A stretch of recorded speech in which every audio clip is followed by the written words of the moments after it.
Welcome to Viking Preparedness. I'm Pastor Joe Fox. So I'm building this woodshed, right? And it has a 12-foot span, and then off of that span I've got the rafters. And I want to put a 4x4 in the middle of the span in the front, in the middle of the span in the back, so the thing doesn't like bow over time, right? Because I'm only using a 2x6. That's not that strong, and I think 12 feet is kind of pushing it. And so I've got my 2x4. I've dug my holes out there that I'm gonna, do some concrete in the hole, mount the 2x4 in there. Well, excuse me, 4x4. 4x4s, to my understanding, and here's the other thing. I don't claim to be an expert at this stuff. I kind of hope I give some of y'all motivation, because 3 years ago I didn't know how to do anything. I'm just kind of self-taught, which means I make mistakes. But I'm pretty sure that 4x4s used to all be treated, and I don't think this one's treated. I bought 2 of them from Lowe's. These were the only ones there, and I looked around. They didn't have any treated ones, and so I thought, okay, well, it's got to be treated. But then I got it home, I cut on it, I smelled it. I don't think this is treated, and it's got a little tag on it here. Let you see it. Can you see that? There you go. Whoop. I don't think this thing's treated. And so I've been doing some reading, and I built a chicken coop in Kansas, and I just dug holes, filled them with concrete, stuck the pole in the hole, and that didn't work so great. And I did some reading about why that doesn't work.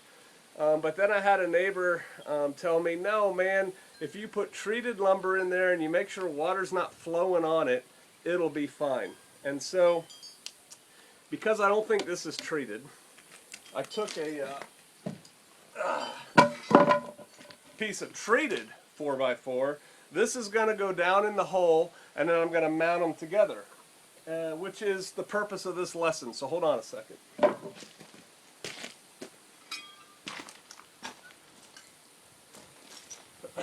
So they make these things.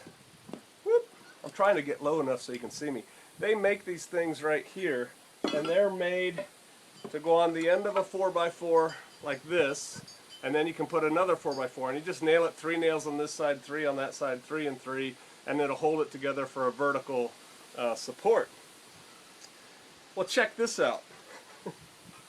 Why do you have your ears bent down, Pastor Joe, you may ask? I've got these laying around. A friend of mine who had a construction business had a whole bunch of stuff, and he gave it to me. Don't these look the same to you? They did to me, and I already built one over there. It's ready to go, and it worked fine. And so I took one of these and I nailed it on my pressure treated 4x4. But then, so let me see, I guess like that. Yeah, see how that fits so nice? But then do you notice anything about it? Can I put this here? You notice how that's a little bit thinner?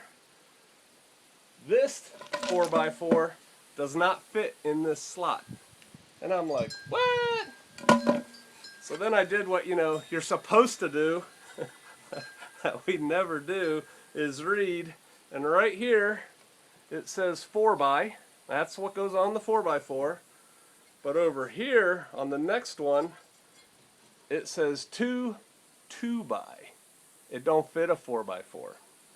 So you stick this part on a 4x4 like this, and then, whoop, camera moved.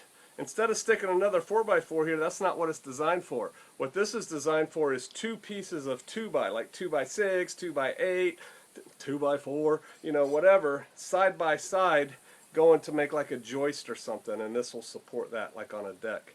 And so even though these 2 bad boys look similar, they're different enough that it doesn't work.